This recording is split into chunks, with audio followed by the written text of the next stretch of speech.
Imagine that one moment of absolute stillness when the weight of your thoughts lift and, for the first time, you hear a faint whisper, not from the world around you, but from something deeper. A part of you that feels eternal, a guide you never knew was waiting for your attention. Could that whisper be the key to unlocking your higher self? Well, that's what Helena Blavatsky, in the voice of the silence, invites us to explore. A call from an ancient wisdom that reminds us of a connection we've always had, but so often forget. I'm Mark Roach. Welcome to Transcendent, the place where I share the lessons from my own messy, extraordinary path across successes, failures, highs, lows, as most of you would define them. This channel is my way of helping others uncover their unique essence, your personal power through stories and tools that inspire growth. I've studied with mystics, worked alongside wealthy and famous people, lived through profound lows that tested my spirit. I've made it my mission to share what I've learned, hoping it helps others, especially those navigating complex PTSD, questioning their place in the world, or simply seeking clarity. If you're here, I see you. I've been there. Let's take this step together. Blavatsky's The Voice of the Silence is not just a book. It's a map to the extraordinary. She describes it as a distillation of ancient Indo-Tibetan wisdom, preserved through generations in mystery schools and now handed to us as a practical tool for awakening.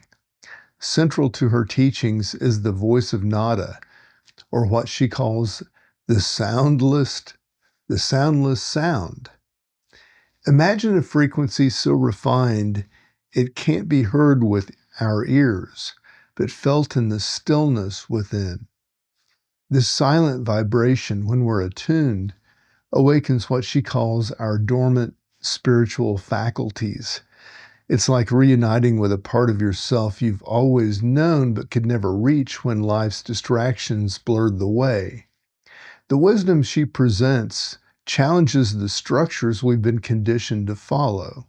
She teaches that divine consciousness, our essence, is not something external, not something to be sought in others' rules or rituals. It's our birthright. And yet she issues a critical warning. The mind is the great slayer of the real. Now, why does she say that? Because our thoughts can trap us. They create distinctions and stories that pull us further from reality. The truth lies in observing the mind, not fighting it, not indulging it, but seeing through it.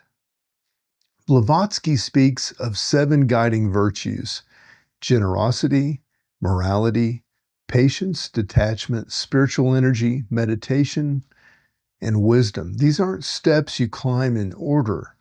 They're pathways that illuminate your being when you practice them in tandem.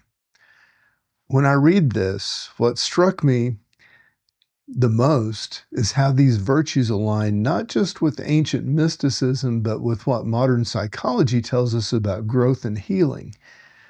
This is real, this is applicable, and if we allow it, these practices can feel like oxygen when the pressure of modern performance leaves us gasping. The book also presents a choice, and this feels like both an invitation and a responsibility.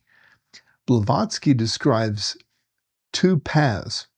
One is the pursuit of personal freedom, of liberation from the cycle of suffering. The other is bodhisattva path, where you consciously step into service, delaying your own enlightenment to help lift others. She describes this not as a sacrifice, but as the highest expression of unity, of compassion born from understanding that we are inseparable from others. It's a question I find myself asking often. Does one path call louder to you? Her imagery is powerful. She speaks of a silver thread, an unbreakable connection between your individual consciousness and the universal. Even when we feel lost, fractured, or hopeless, that thread holds. It's the thread of intuition. It's the quiet guidance we overlook when life feels loud. But there's also a shadow side, what she names the destructor. This is your shadow self, the parts of you you'd rather bury. But as Blavatsky emphasizes, the work isn't to deny this shadow, but to integrate it.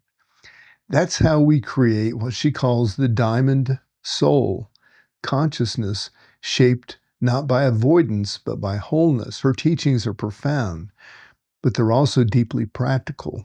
She reminds us that enlightenment isn't about becoming something new or extraordinary. It's about removing the veils we allowed to cover what's already there.